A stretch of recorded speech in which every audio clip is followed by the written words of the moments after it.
Hello students, सो JEE main session 2 की series के लिए यहाँ पर हम सेमीकंडक्टर्स के कुछ क्वेश्चंस को डिस्कस करने वाले हैं जो एग्जाम पॉइंट ऑफ व्यू से काफ़ी इंपॉर्टेंट है। तो पहला क्वेश्चन हमारे पास में है, in a logic circuit diagram A B and C are the inputs, Y is the output Y in high. So Y output high होने के लिए जो कंडीशन है उसे हम यहाँ पे कैलकुलेट करना है। तो फर्स्ट ऑफ ऑल इस गेट के लिए अगर हम देखते हैं तो ये हमारे पास में नॉर गेट है। So output of this gate will be equals to B plus C whole bar, and for the next gate that is the AND gate, so first input is A, so y will be equals to, over here it is a dot b plus c whole bar, and on further solving we can write a dot b bar to the bar dot c bar to the bar. So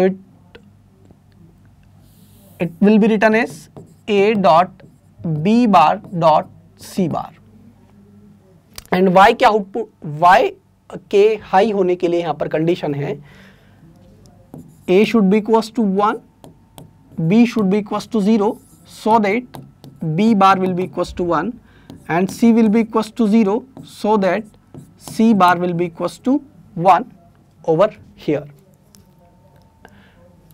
And corresponding to that, यहाँ पर जो है option 4 will be the correct answer and rest of these 3 will be incorrect. Next question की तरफ बढ़ते हैं बच्चों।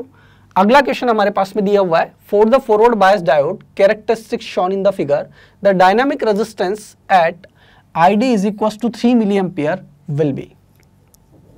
So at this point we have to find out the dynamic resistance. So we can write RD will be equals to delta V by delta I.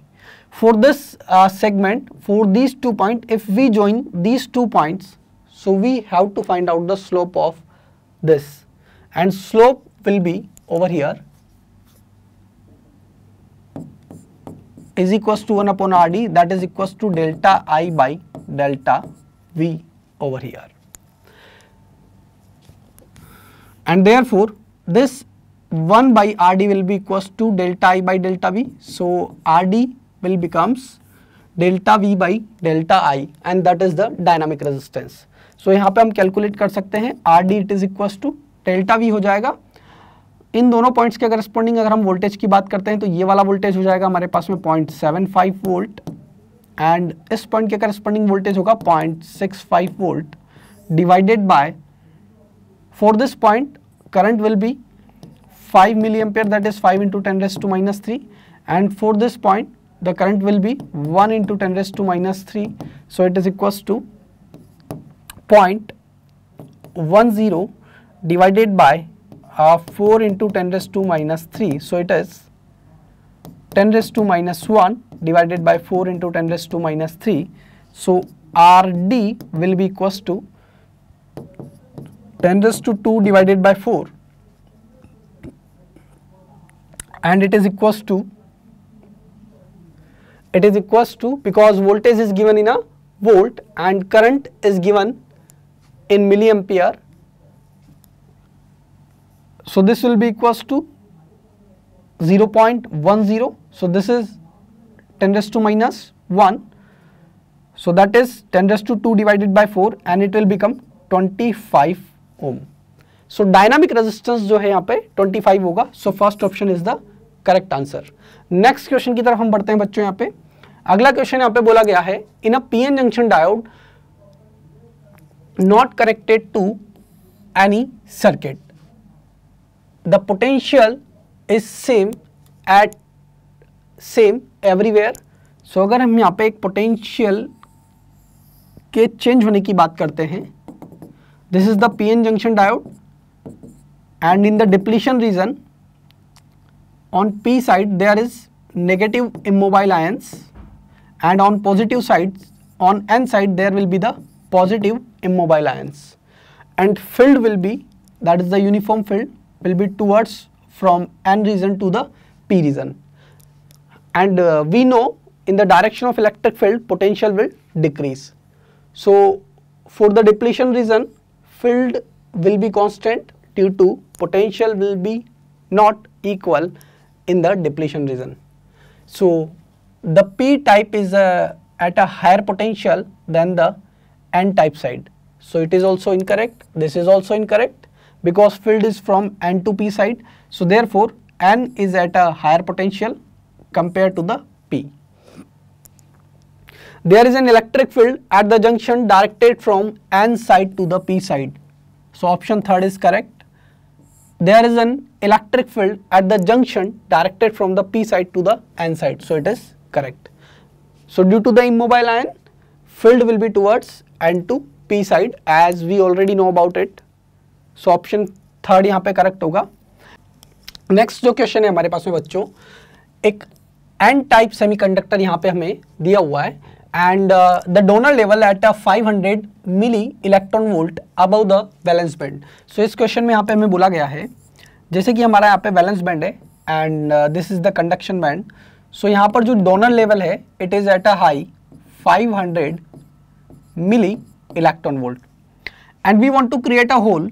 So to create this hole, the required amount of radiation of energy so that an electron will move over here and a hole is created in the valence band. So create the hole in the valence band. The energy of the radiation can be written as E is equals to HF, where F is the frequency of the light required to create the hole. So F will be equals to energy that is required 500 milli electron volt. So we can write over here 500 and this is 10 raised to minus 3 and इसे हम joule में convert करेंगे तो बच्चों ये हो जाएगा हमारे पास में 1.6 into 10 raised to minus 19 divided by and हमारे पास में यहाँ पर जो H का वैल्यू है that is the Planck constant, it is 6.63 into 10 raised to minus 34.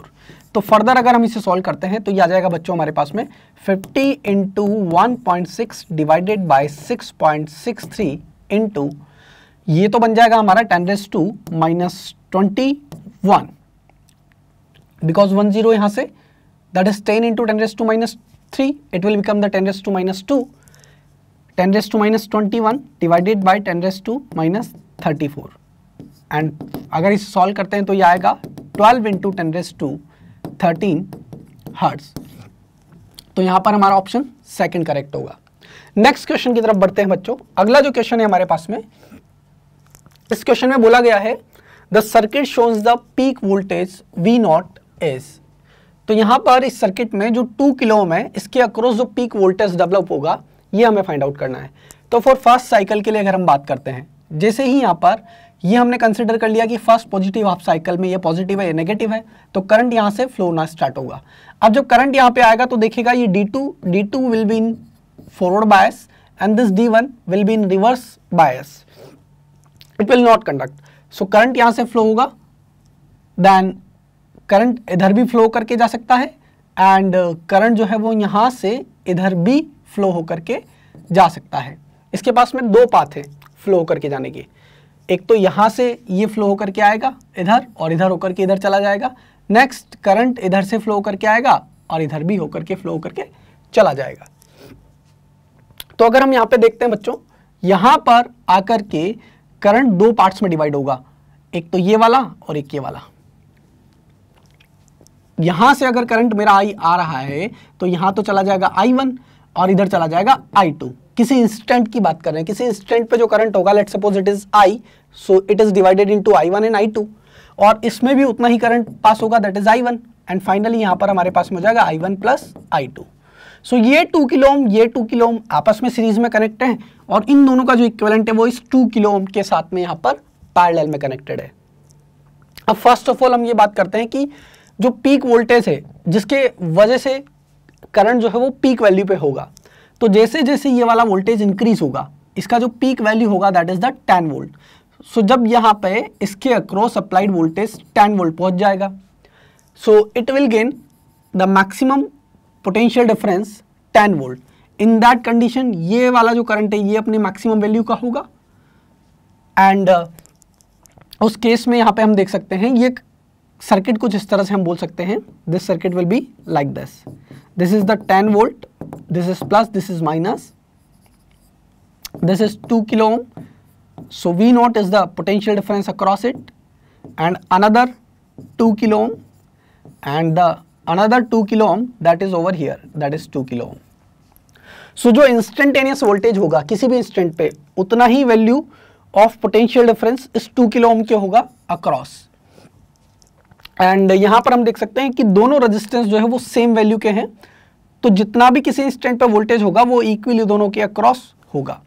अब यहां पर जो पीक वैल्यू होगा वोल्टेज का वो हम देख सकते हैं कि ये 10 वोल्ट है हमारे पास में, तो जब ये 10 वोल्ट होगा तो इसके अक्रॉस भी 10 वोल्ट होगा, और उस इंस्टेंट पे जो 10 वोल्ट है वो इक्वली दोनों के अक्रॉस जो है वो डिवाइड हो जाएगा। तो इसके अक्रॉस जो पीक वोल्टेज डेवलप होगा ये it will be of 5 volt, and according to this option second will be the correct. Next question की हम यहाँ पे बात करते हैं। अगला जो क्वेश्चन है हमारे पास में, when a semiconductor is doped its electrical conductivity, तो हमें पता है जो हमारा कंडक्टिविटी होता है sigma, it is equals to number density mobility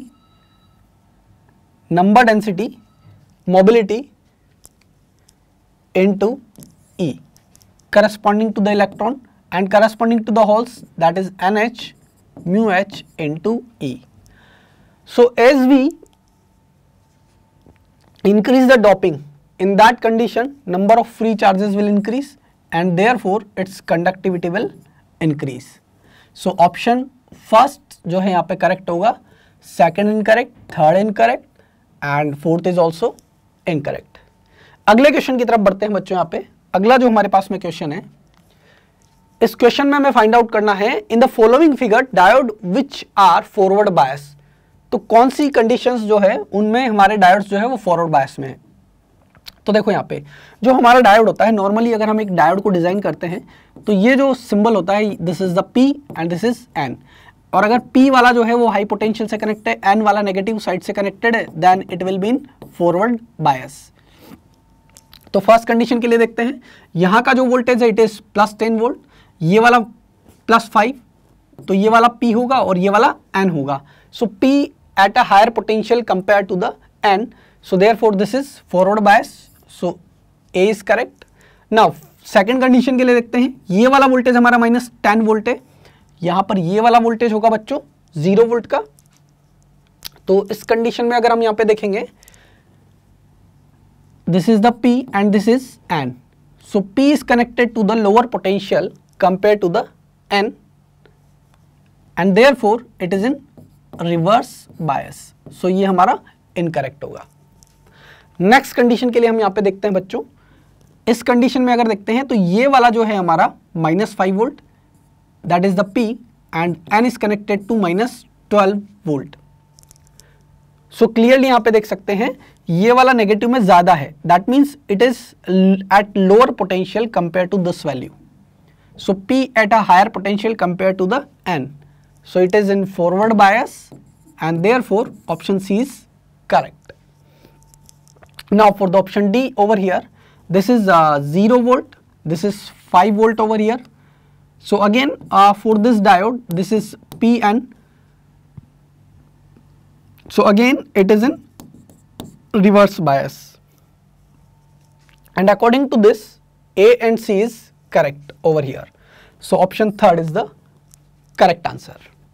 next question की तरफ हम आगे बढ़ते हैं। अगला जो हमारे पास में क्वेश्चन है, इस क्वेश्चन में बोला गया है बच्चों, the width of the depletion layer of a junction is reduced. तो यहां पर जो हमारे पास में पीएन जंक्शन डायोड होता है, this is the PN junction and in the P region there is negative immobile ion and in the N region there is a positive immobile ion.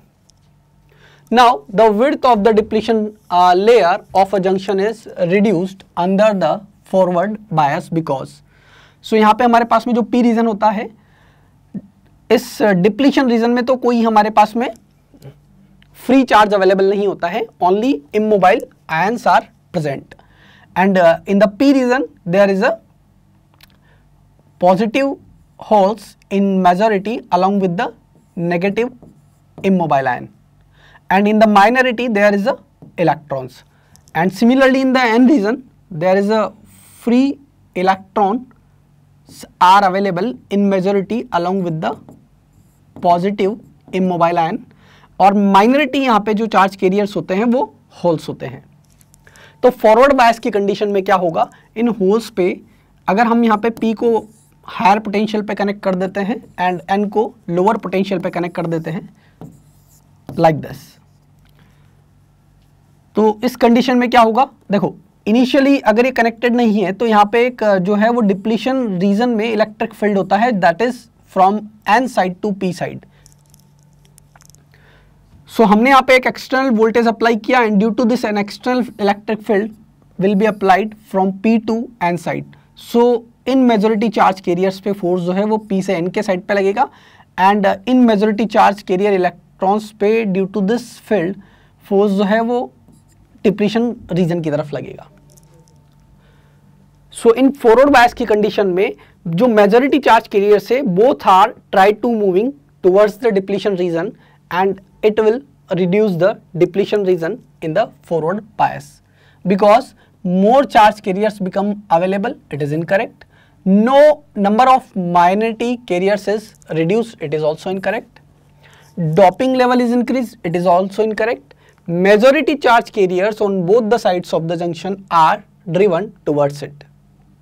तो अगर हम फॉरवर्ड बायस कंडीशन की बात करते हैं तो उस केस में जो मेजॉरिटी चार्ज कैरियर्स होते हैं वो हमारा डिप्लीशन रीजन की तरफ मूव करता है और यही रीजन है डिप्लीशन रीजन का विड्थ डिक्रीज होता है। तो यहां पर ऑप्शन 4 हमारा करेक्ट होगा। अगला क्वेश्चन देखते हैं बच्चों। यहां पे देखो अगले क्वेश्चन में यहां पे बोला गया है, इस क्वेश्चन में बोला गया है in the circuit shown in the figure zener diode is properly biased, power dissipated in diode is. So यहाँ पर जो हमारे पास में ज़ीनर डायोड है इसके अक्रॉस जो पावर डिसिपेटेड होगा ये हमें फाइंड आउट करना है। So it will be equals to VZ and IZ। अब यहाँ पर जो इसका जो वोल्टेज है वो तो मेंटेन रहेगा that is equals to 4 volt. Now हमें यहाँ पे इसके अक्रॉस करंट फाइंड आउट करना है। तो हमारे पास में जो अप्लाइड वोल्टेज है वो 12 वोल्ट का है एंड ज़ीनर डायोड जो है वो 400 ओम रेजिस्टेंस के साथ में पैरेलल में कनेक्टेड है। इसका मतलब इसके अक्रॉस 4 वोल्ट है तो इसके अक्रॉस भी 4 वोल्ट होगा। तो यहाँ पे हम बात करते हैं इसके अक्रॉस जो हमारा वोल्टेज ड्रॉप होगा that is 12 minus 4 and it is of 8 volt. So यहाँ पे हमारा जो करंट सप्लाई होगा I1 that is equals to the voltage across this that is equals to 8 volt divided by the resistance of this branch that is 400 ohm. So ये हो जाएगा हमारे पास में 2 इंटू 10⁻⁻² एम्पियर और we can say it is 20 milli ampere. तो यहां से हमारे पास में 20 मिली एम्पियर का जो है वो करंट डाउनवर्ड डायरेक्शन में फ्लो होकर के आएगा। अब जब यहां पर 20 मिली एम्पियर का करंट फ्लो होगा और अगर इस केस में अगर हम बात करते हैं यहाँ पे हमें करंट I3 दिया हुआ है so we can write over here I3 it is equals to इसके अक्रॉस वोल्टेज ड्रॉप हमारा 4 वोल्ट का है so 4 volt divided by 400 it is 10⁻⁻² ampere और we can write it as 10 milli ampere. तो यहां से हमारे पास में जो टोटल करंट आ रहा है it is of 20 milliampere. इधर हमारे पास में करंट चला गया 10 मिली एम्पियर का। तो जो ज़ीनर डायोड के थ्रू जो करंट जाएगा that is also of 10 ampere 10 milli ampere. So we can write over here this is 10 milli ampere. So in SI it is 10 into 10⁻³ so it is 40 into 10⁻³ watt और we can write it is 40 milli watt. तो option 3 बच्चों यहाँ पे हमारा correct होगा। Next question के लिए हम देखते हैं बच्चों। अगला जो क्वेश्चन है हमारे पास में, इस क्वेश्चन में हमें बोला गया है the schematic symbol of the light emitting diode LED is. तो फर्स्ट ऑफ ऑल अगर हम लाइट इमिटिंग डायोड की बात करते हैं तो लाइट नॉर्मल अगर हम डायोड को डिजाइन करते हैं तो नॉर्मल डायोड का जो सिंबल होता है वो हमारा कुछ इस तरह से होता है।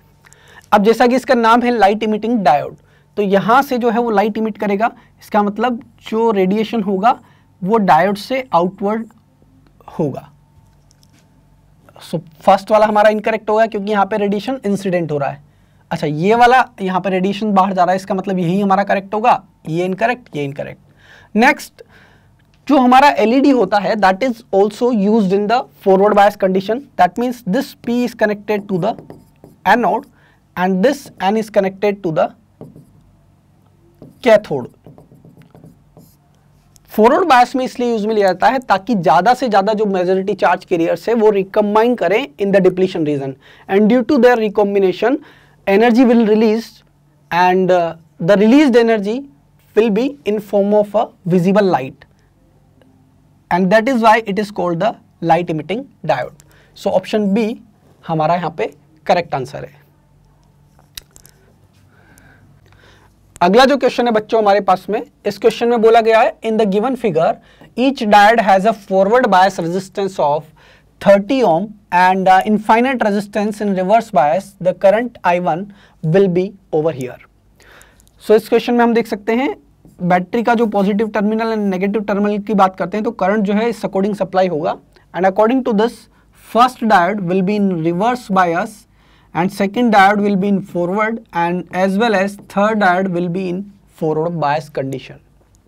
सो in this condition if we draw the simplified circuit, so forward bias diode can be replaced with the 30 ohm resistance, and this is 130 ohm. For the second branch, this is 30 ohm resistance, and another resistance it is 130 ohm, and it is in reverse bias, so it will act as a open circuit. The resistance is over here, it is 130 ohm, and with the battery of EMF it is 200 volt, and the resistance over here it is 20 ohm. सो यहाँ पर clearly देख सकते हैं ये जो branch होगा इसमें अगर हम इक्विवेलेंट रेजिस्टेंस की बात करते हैं तो ये हो जाएगा हमारा 160. Similarly the equivalent resistance of this branch will be equals to 160 ohm. So on further simplifying this 160 ohm, 160 ohm and the EMF of the cell it is 200 volt and it is 20 ohm. So यहाँ पे both the resistances are connected in the parallel, so therefore their equivalent will be equals to 80 ohm. Now this 80 ohm will be in series with the 20 ohm, so therefore R equivalent will be equals to 20 plus 80, and it is equals to 100 ohm. So current through the battery I1 will be equals to EMF of the battery, that is 200 volt divided by the equivalent resistance, and equivalent resistance over here it is 100, so it is equals to 2 ampere, and according to that option third जो है यहाँ पे बच्चों हमारा सही answer होगा। अगला question है बच्चों हमारे पास में, इस क्वेश्चन में बोला गया है a potential barrier 0.4 volt exists across a PN junction. An electron enters the junction from the N side with a speed of 6 into 10 raised to 5 meter per second. And यहाँ पे हमें find out करना है speed which electron enters the P side will be x by 3 into 10 raised to 5 meter per second, and value of x over here. So PN junction diode के case की अगर हम बात करते हैं तो यहाँ पर जो हमारे पास में this is the PN depletion region. So PN junction diode में जो डिप्लीशन रीजन होता है यहाँ पर इलेक्ट्रिक फील्ड N साइड से P साइड की ओर होता है, and due to this a potential barrier will develop over here, that is VB, and इस क्वेश्चन में ये VB दिया हुआ है, it is 0.4 volt, and question में बोला गया है यहाँ पर इलेक्ट्रॉन जो है initial speed VI it is equals to 6 into 10 raised to 5 metre per second से एंटर करता है, एंड जब ये बाहर निकलेगा यहाँ पर N साइड से यहाँ पर ये एंटर कर रहा है electron, and electron enters the junction from the N side with a speed 6 into 10 raised to 5 metre per second. The speed with which the electron enter the site will be x by 3. So यहाँ पर जब ये finally जिस speed से बाहर निकलेगा, let suppose it is v final. अब यहाँ पर जो इलेक्ट्रिक फील्ड होगा that is from n to p side, and electron यहाँ पर मूव कर रहा है n से p साइड की ओर. इलेक्ट्रॉन का जो चार्ज होता है वो नेगेटिव होता है, तो इलेक्ट्रॉन पे जो फोर्स लगेगा वो अपोजिट डायरेक्शन में लगेगा. इसका मतलब फाइनली इलेक्ट्रॉन की जो काइनेटिक एनर्जी है वो डिक्रीज करेगी. So according to the work energy theorem, work done by electric force is equals to change in kinetic energy. अब यहाँ पर हमारे पास में हम देख सकते हैं कि जो वर्क डन होगा it can be written as E into potential barrier. So यहाँ पे हम लिख सकते हैं half m v final square minus half m v initial square. तो इनिशियल काइनेटिक एनर्जी हमारा जो होगा half m v initial square. यहाँ पर हम देख सकते हैं, हम ऐसा भी लिख सकते हैं half m v final square it is equals to half m v initial square minus E V P. Initial kinetic energy हमारा हो जाएगा 1/2 इंटू मास इलेक्ट्रॉन का दिया हुआ है 9 इंटू 10⁻31 एंड स्पीड दिया हुआ है यहाँ पर हमें, सो इसका स्क्वायर हो जाएगा it is 36 into 10⁻10 minus electron का जो चार्ज होता है that is 1.6 into 10⁻30 minus 19 it is minus 19 and potential barrier it is 0.4 volt and it is equals to half m v final square. तो फाइनली इसका speed जो है वो decrease करेगा। अब स्पीड डिक्रीज होकर के कितना हो जाएगा, तो यहाँ पे हम देख सकते हैं v final square it is equals to, ये हमारा बनेगा हाफ से हाफ पहला वाला कैंसिल हो जाएगा 9 by and mass to mass ये भी कैंसिल हो जाएगा, तो ये हो जाएगा हमारा 36 इंटू 10⁻10 बिकॉज हाफ m से half m cancel out minus and यहाँ पे बनेगा 2 into 1.6 into 10⁻19 into 0.4 divided by mass, तो मास हो जाएगा 9 इंटू 10⁻31। इसे सॉल्व करेंगे बच्चों, तो ये सॉल्व होकर के हमारे पास में आएगा Vf it is equals to Vf square it is equals to 256/9 into 10⁻10। So final जो स्पीड होगा हमारे पास में 16/9 इंटू 10⁵ मीटर पर सेकेंड। एंड जब इसे कंपेयर करेंगे गिवन आंसर से, तो x का जो वैल्यू होगा ये हो जाएगा हमारे पास में 16। सो यहाँ पर हमारा जो आंसर होगा that is 16 because final speed होगा हमारा 16/9 इंटू 10⁵ मीटर पर सेकेंड। अगले क्वेश्चन की तरफ बढ़ते हैं बच्चों। अगला जो क्वेश्चन हमें दिया हुआ है यहाँ पे, next question is a zener diode of a power rating 2 watt is to be used as a voltage regulator if the Zener diode has a breakdown voltage of 10 volt। तो यहाँ पर हमारे पास में जो Zener diode का जो breakdown voltage है दैट मीन्स कि इसके अक्रॉस जो मैक्सिमम वोल्टेज ये बियर कर सकता है that is of 10 volt. End voltage यहाँ पे हमारा जो अनरेगुलेटेड वोल्टेज है अप्लाइड वोल्टेज, तो यहाँ पे हम देख सकते हैं ये फ्लक्चुएट कर रहा है 6 वोल्ट से 14 वोल्ट तक इसका मैक्सिमम वैल्यू है। So maximum value of voltage जब यहाँ पर अप्लाई होगा उस केस में अगर हम देखते हैं यहाँ पर इसके अक्रॉस तो 10 वोल्ट रहेगा, सो रिमेनिंग वोल्टेज जो है 4 वोल्ट इसको RS के अक्रॉस ड्रॉप होना है। सो हमें बताना है the value of RS for the shape operation. So RS का जो वैल्यू है वो क्या होना चाहिए सो दैट इसके अक्रॉस जो ब्रेकडाउन है वो 10 वोल्ट से एक्सीड ना करे फॉर दिस वोल्टेज वेरिएशन। तो यहाँ पे हम देख सकते हैं पावर ऑफ, यहाँ पे बोला गया power rating of the Zener diode is PZ and it can be written as IZ into VZ। So maximum current यहां से जो पास करेगा ये हमारे पास में हो जाएगा, ये हम लिख सकते हैं IZ it is equals to PZ by VZ and ये हो जाएगा 2 divided by 10, so it is 0.2 ampere. So maximum current इतना पास कर सकता है Zener diode के थ्रू। तो उसी अकॉर्डिंग अगर हम यहाँ पे बात करना चाहें इसका जो वैल्यू होगा इस केस में जब इसके अक्रॉस 10 वोल्ट का वोल्टेज ड्रॉप होगा उस केस में यहाँ पे 4 वोल्ट का होगा, तो हम लिख सकते हैं 4 it is equals to and maximum current that is 0.2 ampere into RS। So for safe operation RS का जो वैल्यू होगा 4 डिवाइडेड बाय 0.2। तो ये वैल्यू हो जाएगा हमारे पास में 20 ohm. So answer will be 20 in ohm. अगले क्वेश्चन की बात करते हैं। Next question is for the logic circuit shown the output wave form at y is। So यहाँ पे हमें जो लॉजिक सर्किट दिया हुआ है, this is the corresponding a एंड a just because it is NAND gate. So a dot a will become the a, so it will become the a bar. B dot b will become the b, and finally it will become the b bar. And again